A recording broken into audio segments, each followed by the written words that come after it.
Lusitanienne. Ouais, ça déménage, c'est clair. Océane, quel est ton point de vue sur l'effort physique? Comment renouer avec son corps, retrouver confiance en ses capacités après une maladie, par exemple? Alors, euh, honnêtement, je pense que c'est très important le corps physique. Moi, par exemple, je vais te dire, j'ai un mari qui prend vraiment tous les jours du temps pour faire des exercices physiques. Et souvent, il me chambre en me disant oui, bon, bah allez, toi, vas-y, bouge tes fesses, en gros. Euh, mais moi, je suis dans une phase où je me dis, mais attends, quand même, je viens d'à peine d'avoir un bébé.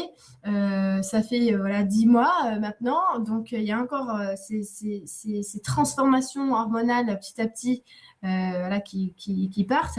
Et en gros, je sais que mon corps, il a surtout besoin là de se retrouver. Donc, je n'ai pas envie de le brusquer, mon corps, en fait. Mais je pense que c'est très très important de harmoniser cette dynamique physique. Parce que tu sais, on dit un esprit sain dans un corps sain, mais moi je vais vous dire, puisqu'on est entre nous, je ne comprends pas, je ne comprends pas par exemple, euh, ceux qui sont, on va dire, un peu connus et qui proposent des soins collectifs, alors que par exemple, ils vont avoir 20 ou 30 kilos en trop. Pour moi, je trouve ça bizarre. Parce que pourquoi alors tu soignes pas ça? Si tu veux soigner plein de gens en soins collectifs, comment ça se fait que toi, ça fait, je sais pas, peut-être 20 ou 30 ans que tu fais un soin et que tu as 20 kilos en trop? Je ne comprends pas. Pour se soigner, avant d'être soigné, il faut être bien, il faut avoir un corps en santé, il faut que ton corps rayonne. Je suis sûre que si tu cours 20 mètres, tu es déjà au bout, au bord du gouffre. Donc je ne comprends pas, même si ça se passe sur d'autres plans, le soin, tous les plans sont super importants. Donc que ton corps, la dynamique de ton corps est hyper importante, quoi. Pour moi, c'est très important. Je ne fais, par exemple, je ne dis pas, je ne fais aucun régime ou quoi, mais pas du tout. C'est juste que c'est important la dynamique de mon corps, rien qu'en marchant, en montant un escalier ou en me baissant. Je vous promets que je fais très attention à mon dos parce que pour moi, le corps, il doit vraiment être respecté. Par exemple, quand je porte quelque chose, c'est bête, mais quand je porte quelque chose de lourd, je fais très attention à ce que il y a le moindre effort qui soit fait parce que très souvent, on contracte 3 fois trop de muscles en fait.